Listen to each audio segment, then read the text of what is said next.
সুনামগঞ্জের টাঙ্গুয়ার হাওর, এটা অনেকে গিয়েছেন এবং যারা না গিয়েছেন তারাও এটার সম্পর্কে জানেন যে সুনামগঞ্জ টাঙ্গুয়ার হাওরে মানুষ ঘুরতে যায়। এই জায়গায় একটি গবেষণায় উঠে আসছে এই টাঙ্গুয়ার হাওরে দৈনিক প্রায় 7,000 পর্যটক ঘুরতে যায়।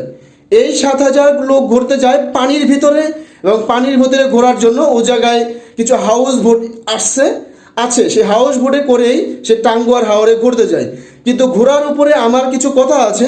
কথা হচ্ছে এই হাউস বোটে করে যে টাঙ্গুয়ার হাওরে ঘুরতে যায়, সেই টাঙ্গুয়ার হাওরে ঘোরার সময় একটা লোক দিনে কম করে হলেও 2বার ওয়াশরুমে যায়। সেই ওয়াশরুমটি তারা কোথায় যায়? সেই হাউস বোটেই কিন্তু ওয়াশরুম করতে হয়। সেই ওয়াশরুম হাউস বোটে করলে সেই হাউস বোটের ময়লাগুলি কোথায় যায়? এই টাঙ্গুয়া হাওরে যায়। তো এই টাঙ্গুয়া হাওরে যদি এই ময়লাগুলি যেয়ে থাকে, সেই জায়গায় ময়লার পরিবহনটা কী হবে? সেই জায়গায় গবেষণায় উঠে আসছে এই জায়গায় দৈনিক প্রায় 6,500 লোক সে টাঙ্গুয়ার হাওরে ঘুরতে যায়।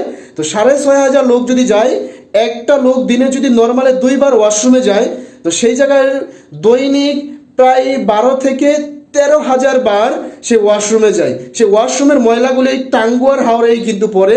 সেই ময়লার ভিতরেই কিন্তু আপনারা আনন্দ ফুর্তি করে আসেন। তো একবারও কি ভেবে দেখেছেন আপনারা যে জায়গায় আনন্দ ফুর্তি করতেছেন সেই জায়গায় কী ধরনের ময়লা মূত্র থাকে? সেটা একবার ভেবে দেখুন।